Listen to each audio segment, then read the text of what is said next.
Mozzy. I just turn that on, let it run, and it's not too soon to say fam needs a statue. Like that kid's just different, bro. Like How old is Mozzy? I don't know. I have no idea. But he's part of like the young group. Probably he ain't old. Like his He 20s? he gotta be. I know he ain't as old as me. That's for damn sure. Can't be. Even still, if he is not, still a salute. I don't mean to call Brad a kid if he ain't a kid, but I feel like he's younger than me. What you find, Lex? He's 32. Get the fuck out of here, man. I take it back. That nigga wise, man. I thought this was a young nigga kicking shit. Yeah. So whenever Mozzy talk, I'm like, damn, where'd they get this old young nigga from? But even at 32 though, I'm kidding, obviously.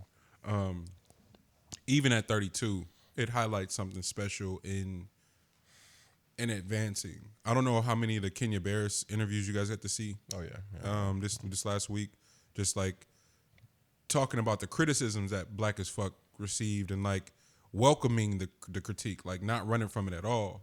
And the one thing that was consistent in his interview was talking about everybody kept asking him why he titled every episode because of slavery, like it had something to do with slavery. And he's like, what I uncovered from my research and just reading for the show is like, if history and how they tell it to us is correct, and our people were enslaved for 400 years, that's a lot. Like you can't even dismiss that and kind of like, oh, you exaggerating, it was only 200.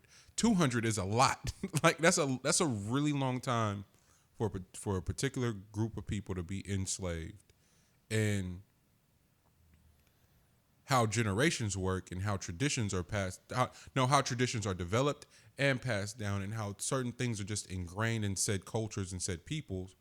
It only takes 2 generations for it to happen, for it to become ingrained as a part of those people's identity and their makeup.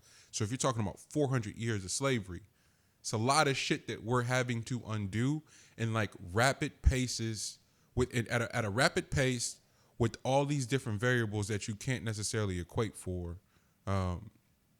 And for whatever reason, as he's talking, the person I think of all the time is Mozzy, because of where his content started from, what it's evolved in. He's still with the shit, but this is an elevated, sophisticated, deep delve into the mind of somebody suffering from PTSD, and he talks about it too. He's talking about going to seek therapy and like all the trauma, like wanting to rid himself, like seeking help to rid himself of trauma.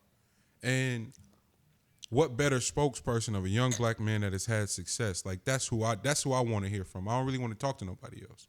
Like that's the representation and like somebody I can identify with. That's who I want to, because it started out like the ignorance was the most appealing shit in the beginning. Like bro didn't give a fuck. Now you can see him caring, meanwhile navigating, keeping his core and like his core beliefs intact, and like but still evolving and pushing himself to evolve, man. So I just want to send a salute to Mozzy, to Davo, for just continuing to push the envelope. The Eric Bellinger feature, like it was a lot of features on there, but it was a well curated body of work, man. And so I didn't want to I didn't want to speak about new music and talk about what Mozzy has meant, for me as a fan. You know what I'm saying? So yeah, man.